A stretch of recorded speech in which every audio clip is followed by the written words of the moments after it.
कहां से आया लव जिहाद, ये क्या है, क्यों मचा कानपुर में बवाल, जाने सब कुछ। हाल ही में यूपी के शहर कानपुर में कथित लव जिहाद के कई मामले सामने आए। लव जिहाद की चर्चा लगभग एक दशक पुरानी है। यह दक्षिण भारत के राज्यों से शुरू हुई है। आज लव जिहाद के मामले देश के बाहर ब्रिटेन, पाकिस्तान व बांग्लादेश में भी देखे जा रहे हैं। कानपुर में इन दिनों कथित लव जिहाद का मामला तूल पकड़ा हुआ है। विश्व हिंदू परिषद और बजरंग दल जैसे हिंदूवादी संगठनों की ओर से विरोध की आवाज उठ रही है। धर्म परिवर्तन के 5 मामले सामने आने के बाद आरोप लग रहे हैं कि शहर में एक संगठित गिरोह सक्रिय है। आरोप है कि इस गिरोह के सदस्य अपनी पहचान छिपाकर सोशल मीडिया पर फेक आईडी बनाते हैं। यही नहीं, दूसरे धर्म की लड़कियों को प्रेम जाल में फंसाकर उनका धर्म परिवर्तन कराने के बाद उनसे निकाह करते हैं। संगीन आरोपों से पुलिस भी हैरान है। इस मामले में अब आईजी ने एसआईजी का गठन किया है। आइए जानते हैं क्या है लव जिहाद। पहली बार साल 2009 में मुद्दा बना। साल 2009 में पहली बार केरल और कर्नाटक में बड़े पैमाने पर हिंदू लड़कियों के धर्म परिवर्तन के मामले सामने आए। धीरे धीरे पूरे देश में, यहाँ तक कि भारत के बाहर पाकिस्तान और ब्रिटेन में भी लव जिहाद के केस होने का दावा किया गया। समय समय पर हिंदू, सिख और ईसाई संगठनों ने इसको लेकर अपनी चिंता जताई। हालांकि मुस्लिम संगठनों ने इन आरोपों से इनकार किया है। केरल कैथोलिक बिशप काउंसिल ने उठाया था मुद्दा। लव जिहाद के शुरुआती मामले केरल और तटीय कर्नाटक के मैंगलोर इलाके में सामने आए। अक्टूबर 2009 में केरल कैथोलिक बिशप काउंसिल ने दावा किया कि लगभग 4500 लड़कियों को लव जिहाद का निशाना बनाया गया। वहीं हिंदू जन जागृति समिति का आरोप था कि अकेले कर्नाटक में ही 30,000 लड़कियों का धर्म परिवर्तन किया गया। साल 2014 में सिख काउंसिल ने की चर्चा। बता दें कि सिख काउंसिल को साल 2014 में ऐसी खबरें थी कि ब्रिटेन के सिख परिवारों की लड़कियां लव जिहाद में फंसाई जा रही हैं। इन लड़कियों को बाद में पतियों के हाथों हिंसा का सामना करना पड़ता है। कुछ को पाकिस्तान में हमेशा के लिए छोड़ दिया गया और फिर पॉपुलर फ्रंट ऑफ इंडिया को जिम्मेदार बताया गया।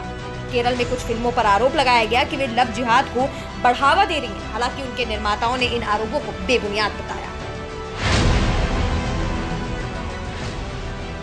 मई 2017 में केरल हाई कोर्ट ने हिंदू युवती अखिला धर्म परिवर्तन के बाद हादिया और मुस्लिम युवक शफीन जहां के निकाह को अवैध ठहराया। इसके पीछे आधार दिया गया कि इसमें अखिला के परिवार की सहमति नहीं थी। अखिला के पिता का कहना था कि धर्म परिवर्तन और निकाह के तार इराक और सीरिया तक जुड़े हैं। पुलिस जांच ने निकाला कि इस तथ्य पर कोर्ट ने निकाह को अवैध करार दिया है और केरल में बहुत से युवा धर्म परिवर्तन कर कुख्यात आतंकवादी संगठन ISIS में शामिल हो रहे हैं। सुप्रीम कोर्ट में इनके खिलाफ अपील होने के बाद सुप्रीम कोर्ट ने हाई कोर्ट के फैसले को पलट दिया और कहा कि अखिला अपनी मर्जी से निकाह करने को आजाद है। कोर्ट ने NIA से कहा कि मामले की जांच टेरर एंगल से करती रहे। केरल की कैथोलिक चर्च ने लव जिहाद का मुद्दा उठाते हुए कहा कि बड़ी तादाद में राज्य के ईसाई समुदाय की महिलाओं को लुभाकर इस्लामिक स्टेट और आतंकवादी गतिविधियों में अकेले ढकेला जा रहा है।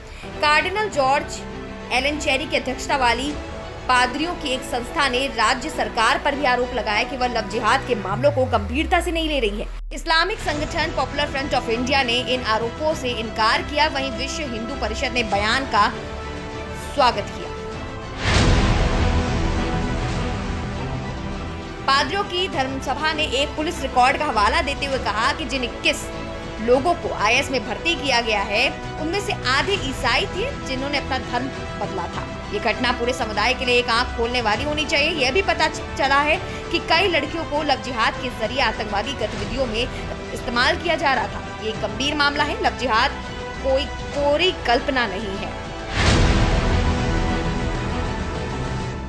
चेन्नई की स्टूडेंट लव जिहाद में ब्रिटेन से पहुंची बांग्लादेश। अगस्त 2020 में नेशनल इन्वेस्टिगेशन एजेंसी NIA ने कुछ बांग्लादेशी नागरिकों के खिलाफ ह्यूमन ट्रैफिकिंग का केस दर्ज किया है। यह केस तमिलनाडु के चेन्नई में रहने वाली स्टूडेंट की किडनैपिंग से जुड़ा है, जिसे ब्रिटेन से किडनैप कर बांग्लादेश ले जाया गया। NIA के इस केस की जांच लव जिहाद के एंगल से कर रही है। इस मामले में युवती के पिता ने CBI में 21 मई को केस दर्ज कराया था। Bureau report, nation 24/7।